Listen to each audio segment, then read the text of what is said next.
All right, so today I've been thinking about self-regulation and how it's defined as one's inability to not always be in control of themselves, their actions, their emotions, the way they perform tasks, right? The reason I've been thinking about it is it's tied so much into procrastination, which is something I'm kind of doing now, but I refer to what I'm doing now as active procrastination. So active procrastination to me is when you know you're supposed to be doing something that you've planned out and you know there's a lot of steps involved, but you cannot start the task, right? It's where instead you go and do all of the things that you're supposed to be doing, or things that need to be done around the house. So while I had plans to start filming a video today, and I was going to script it and write it out and do all of that sort of stuff, it is now, what's the time? It's 4:06, right? And I'm starting this now. All day I've been doing lots of things, right? I've had a pretty productive day around the house. I've taken my dog for a walk around the lake. I've done my groceries for the week. I've been to the bank. I've labeled and put all of my food away. We've vacuumed, done a bunch of washing. I've cleaned the inside of the shower in and out. All of this sort of stuff. And now I'm doing washing and trying to record a video because it felt fitting. About halfway through me doing the shower, I had the realization, you are actively procrastinating right now.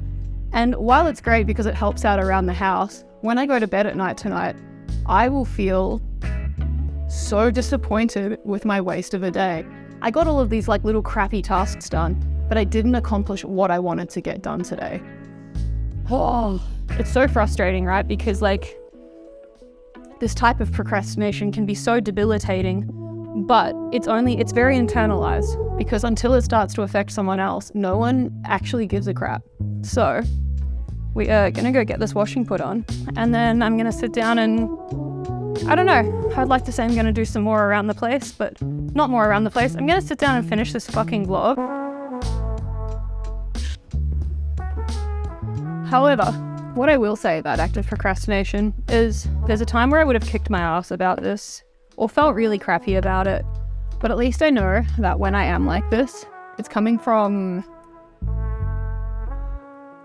a place of I need to rest, right? I currently do not have the capacity to make the decisions around the things I want to be doing, and when I do, I'll take off and it will become a big hyper focus point, but right now I just don't feel capable of doing that. I think that's why I resort back to these things, right? It's practicing this level of empathy and self-compassion to be okay, it sucks that I can't do those things, but if I beat myself up about it, I'm going to continue to feel worse. And so by being hard on myself, it just further solidifies this shame spiral. So right now I'm just trying to be compassionate and practice that self-acceptance that it's okay.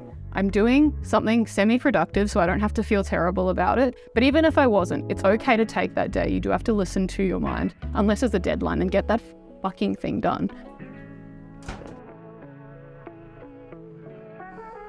Now, procrastination and ADHD aren't mutually exclusive. It's actually not even part of the diagnostic criteria.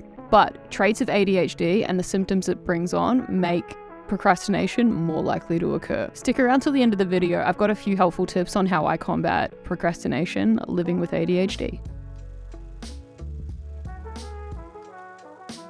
Well, there's a bunch of reasons. If you're having a bad executive function day, starting something can be incredibly overwhelming.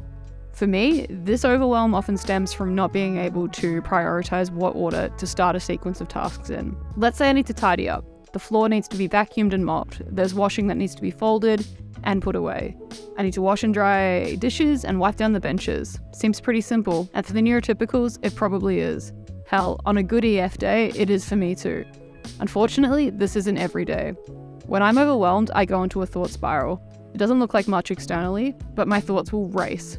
I can't wash the dishes till I put away the ones on the rack, but I can't do that till I wipe the benches. The floor is dirty already, so I'll vacuum after the benches are done and then fold the clothes. Wait, I can't. The floor will be wet from the mop. I have to defrost the thing for dinner, take out the frozen food. There's no clean place to put it on to defrost. Puts it away, sits back down again. It seems ridiculous, I'm well aware, but I didn't design my brain. Other reasons we can procrastinate are the tasks that don't interest us or give us any dopamine. I talked about this briefly in my last video, but we often don't see the long-term rewards from doing a task now. And more often than not, when my procrastination is from low dopamine, it's usually a symptom of having not eaten enough that day. So my energy is super low, or maybe I didn't get enough sleep that night before, because my brain naturally starts engaging with things more at night, which is why I'm filming this now. There are so many reasons we can get stuck in a procrastination spiral. I also mentioned last week that we work well under pressure, which is why we like deadlines. The adrenaline from panicking about having not done it kicks us into gear and fuels our dopamine pathways. We aren't lazy, our brain is just doing everything in its power to leave it till the very last minute. Productive procrastination is a delay tactic. It feels good because we still accomplish things that need doing. Reducing procrastination relies heavily on one's ability to self-regulate, and we all know that isn't one of our special skills. It's hard for us to figure out what is most important for us to do if there's no urgency associated with it. That's why I was doing the washing at the start of this video. The difference between writing a script and doing the laundry is one you can do on autopilot. It's less cognitively demanding than writing, so it gets done first.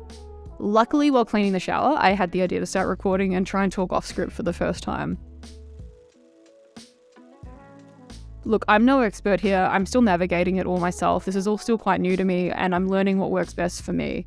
I have whiteboards throughout my home. One has a free space where I can write out lists. I'll write down all the things I'm hoping to achieve that day and cross them off one by one. I'll start with the smallest and easiest first. I like the small kick of dopamine I get when I get to cross something off the list, and that kind of fuels me doing the rest of the things on that list. So another thing I have started doing when I find myself wandering away from a task is I'll go and put my shoes on. It's the last thing I do before I leave the house to go to work every morning, so my brain associates it with doing something. It helps keep me in the zone.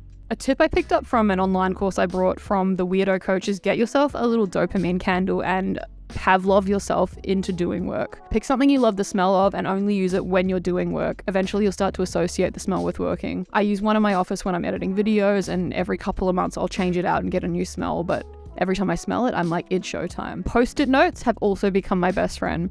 If I really can't focus or need to do something, stick a post-it note on it. Sometimes I'll stick one in the middle of my monitor, so it's the first thing I see after taking a break. And look, if all else fails, I'll set a timer and I'll go for a short walk around the block. Movement really helps get me into a zone, and then I'll set another timer as soon as I get home and start the task. I will also leave my shoes on when I get home. I'll set the timer for 20 minutes. I'll keep resetting this 20-minute timer until I've worked through it without distraction. And more often than not, that really just kickstarts me into gear. And if it doesn't, hey, at least I've done 20 minutes of something, and that's still a productive use of time, right? Ultimately, this is my own experience, and there's never going to be a one-size-fits-all approach to this. You have to trial and error things. Anything that upsets my natural rhythm or flow has been a big help. For example, if you want to stop scrolling social media as much, move all of the apps on your phone like one space to the left or right. And when you open the wrong app, you'll have this moment of confusion and then remember why it happened. Autopilot is our friend for the most part, but disrupting it is a really good way to help you remember new things that you're trying to introduce that may benefit you. So practicing self-compassion has become one of my biggest tools for my mindset in the past year, and this translates to so many other areas in my life.